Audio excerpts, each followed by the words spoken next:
I'm here with Shayne from Shayne's World Real Talk. He's going to share about his addiction. We're going to do a three-part series. He's going to share about what he went through at prison and his recovery. We're going to start off today with addiction and everything that led up to going to prison. So good to have you on here, Shayne. What's up, bud? Thanks for having me. So where did everything start for you as far as like addiction? What took you down that path, man? Well, I feel a lot of it was like emotions, and I was bullied as a kid, and that was a major contributor to it. Not having a father, kind of being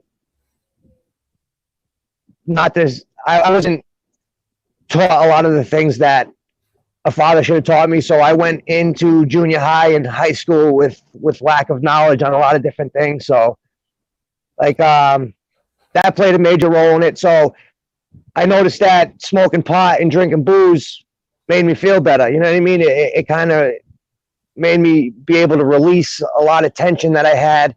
But sometimes I released too much tension, and I was a very angry drunk, so that kind of made it hard for me to hang out with people because nobody wanted to hang out with me anymore because I was being crazy and wanting to fight everybody. And, the reason why I wanted to fight everybody is because I kind of got a little recognition in the beginning because when I was bullied, I kind of didn't stick up for myself. And then once I got older, I got a growth spurt. So I kind of made it a point to go beat up the bullies that were bullying me. Yeah. And I kind of got some recognition for that. You know what I mean? Everybody was like, oh, that kid's tough. You know what I mean? Blah, blah, blah. I want to hang out with him. So I kind of got friends through the whole aspect of fighting because I had a whole lot of anger and rage pent up inside of me. You know what I mean? And that ended up leading to a lot of fighting. You know what I mean? I was always fighting. I was always, I was just, every time I would drink, the demons would come out, you know, and I was being crazy.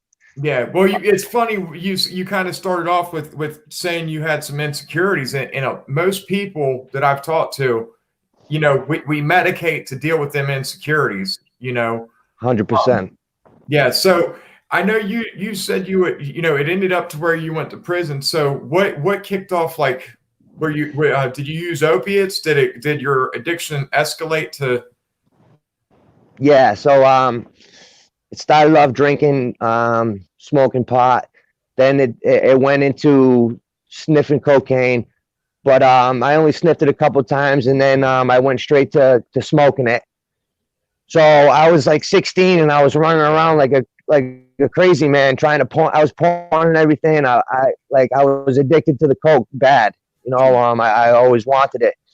And one of my buddies had some heroin, and we were on like a 3-day run, and he had some dope. And at the end of the run, he ended up doing a little bit of dope, and he came down completely. He's over there copping nods in the corner, ready to go to bed. And I'm still 1,000 miles an hour. Like, what the fuck, dude? Why is this guy ready to go to sleep, and I'm ready to go fucking rob somebody for more drugs?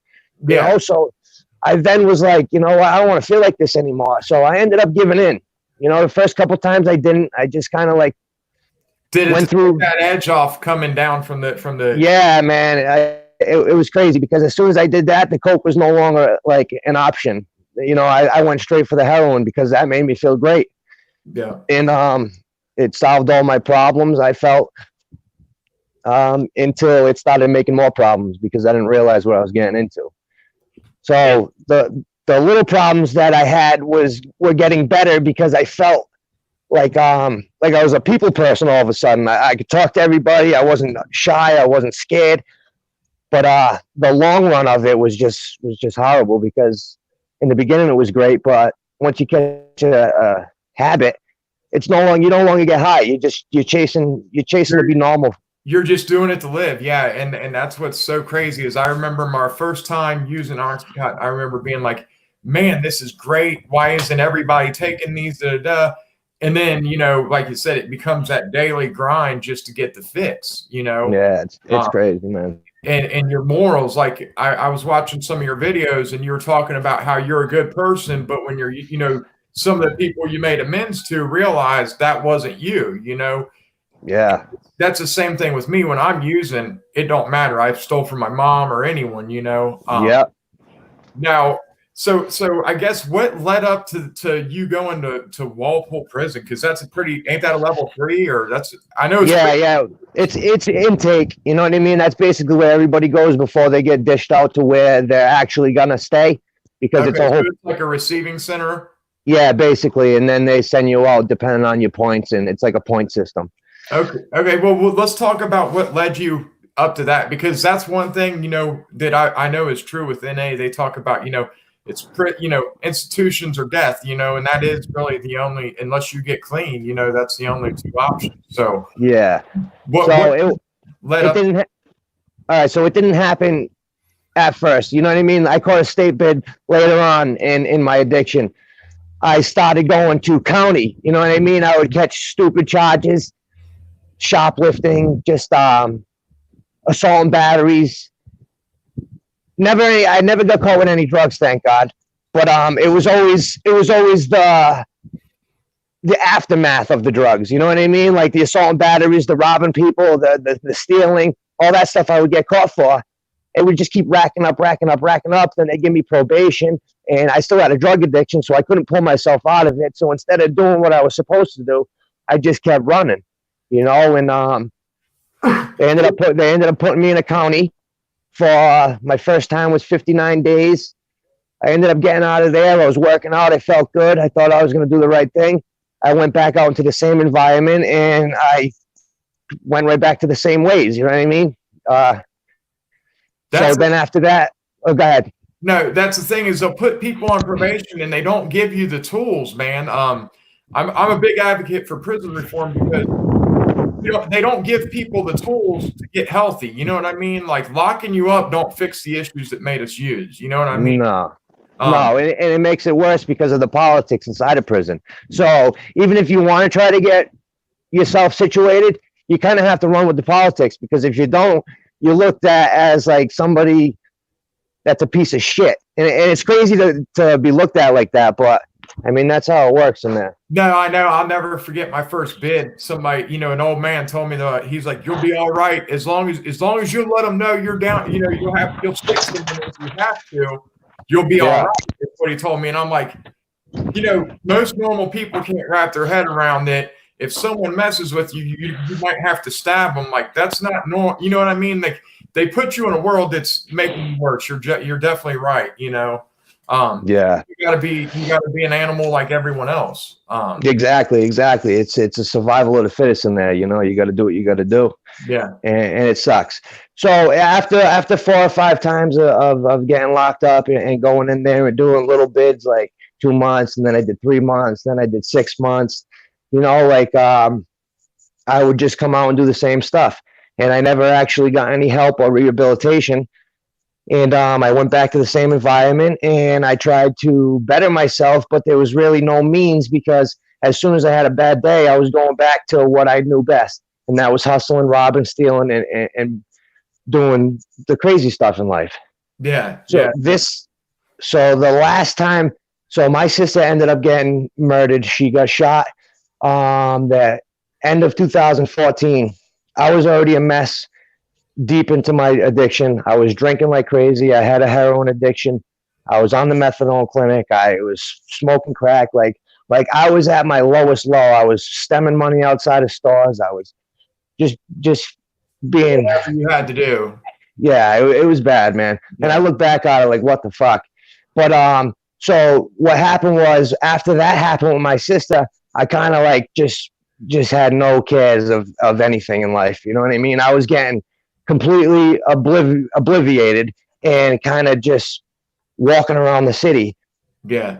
Well, I'm an advocate for maintenance, but at the same time, me being on methadone was one of my biggest downfalls in life. Like you were talking about being in the clinic, I feel like they don't give you the right, they don't give you treatment with the medicine. And that's what we really need, is treatment to learn how to deal with, like losing your sister. You know what I mean? I know for me, I'm still learning how to deal with my feelings. You know what I mean? Yeah. Yeah, for sure. That's so true. You know, and like, the problem with them methadone clinics is they'll just give you whatever dose you want. Oh, I don't feel good. Oh, here's another 5. Oh, you don't feel good. You know, they'll be give it to you until you're at 270 milligrams and you're like a walking zombie. You know what I mean? That doesn't help anybody. I couldn't imagine 270. I was on 150 for 5 years, and when I finally kicked, it was because I was homeless, living outside, and just couldn't afford to go no more. And I was sick for months, literally months.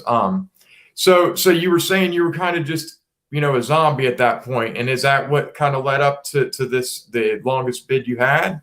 Yeah. So I basically went into a store, and this store I kind of panhandled out in front of. They knew me. Everybody knew me. I was kind of being a burden to everybody. So I had 70 cents in my pocket. This is the craziest story. This is to this day, it was a miracle how this happened, because it's laughable, the charges. Yeah. So what happened was I went into the store and I only had 70 cents, and I had a little bit of weed that my buddy had. So I asked the guy if I could get a blunt wrap for that. It was 89 cents or something. Yeah. And he told me no, but I was shit-faced and I wasn't taking no for an answer. It's 15 cents. But he had every right, because I didn't have enough money. But I was justifying it, and I was trying to, you know what I mean? I was just an angry person. Whatever, yeah. Yes. So I kind of got into an argument with him, and he ended up coming around the counter, and he kind of pushed me in the chest to push me out the door, and I lost it. And I ended up we got into a scuffle. I ended up smashing him into the wall. He ended up getting a broomstick. He smashed me in the face. My nose was bleeding everywhere. It was time to retreat. I ran out. I ran home. And in the process of me fighting with the guy, my co-defendant went behind the counter and he grabbed one blunt wrap. I swear to God, it says it in the police report and in the newsletter. And you got they hit me with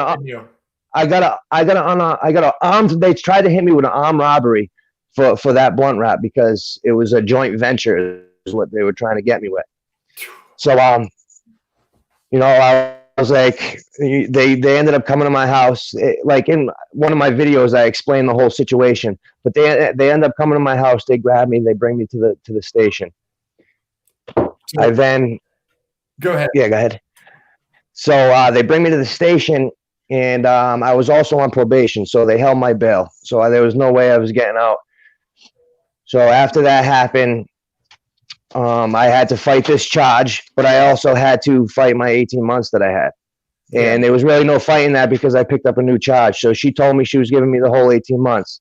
Yeah. So they tried to come back and say, well, I'm going to give you, if you cop up to 2 years right now, I'll drop the charges to a simple assault, from an unarmed robbery to a simple assault, because they had nothing else to charge me for that, for anything, because there was no, you know what I mean? He wasn't trying to pursue the robbery charges. It was a fucking blunt wrap. Yeah. So they tried to hit me with the simple assault.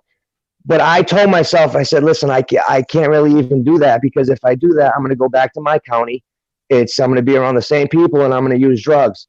So I said, no, all right. It's crazy, but I took the unarmed robbery charges, and I went upstate, because I knew that they had more of a program, and I would probably have a better chance of fighting my addiction. So I told my lawyer. It's funny. No, it's funny you say that, because people don't realize how easy felonies come around. That you can catch a felony over a blunt wrap and stuff like that. I've not done a video on my last case, but my last case was something similar to what you're saying. Actually, I had called 911, but you can catch a felony pretty easy, especially when you're running around like inactive addictions. What I was saying, but so you kind of plan to go upstate, hoping that would help your addiction. Yeah, and I ended up copping out to that other charge a month into it. Usually get an unarmed robbery charge, it usually get a sit for 2 years because of everything. They prolong it. I was able to talk with my lawyer and told my lawyer, I said, I don't care if I can beat it. She kept telling me, no, you can beat this, you can beat this, you can beat this. I was like, no, I don't want to beat it. I just want to go up. I need help. This is probably what I need in life. Yeah. So I ended up taking that, and I went upstate. And that I was scared to death. What is it? How long was your bid, if you don't mind me asking? I got 3 years. I got a 2 to 3. I was eligible for parole after 2. I did get parole, so I didn't serve the full 3. I only served 19 months on a 3-year sentence because I had parole, which was cool. Awesome, awesome. Now, 19 months, people don't realize, man, a year is a long time to be locked up out of the world. Very long time. Especially, you know, a place where you have to survive amongst killers. You know what I mean? Yeah, yeah. What level you're at, there's killers in every level prison. So I plan to have you on for a part 2 and 3, man. Yeah. I really enjoyed talking to you, man. So we'll make plans, maybe, I don't know, maybe later today if you have time or whatever. I'll bring you back on. I'd like to hear about everything that happened as far as in Walpole prison and all that. So I'd love to have you back on, and then I want you to share about your recovery. Is life going pretty good for you now, man? It's awesome, man. It's the best it's ever been, man. I own my own home. I got a vehicle. I got a phone. Like all these little things, like I never had. You know what I mean? And now I got everything. I got everything that I could possibly imagine, plus more. I got my kids. I got my wife. So it's great. It's amazing, man. I know, to me, from 2012 till now, like everything that I'm living today was a pipe dream for me, you know? Yeah. Yeah, for sure. That's so funny you say that. It's true. Yeah.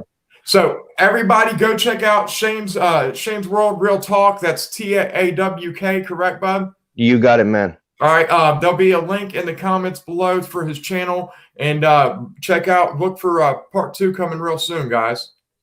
Awesome. Thank you so much for having me. All right. I'll holler at you, bro, about part 2. All right. Thanks. Later. Later.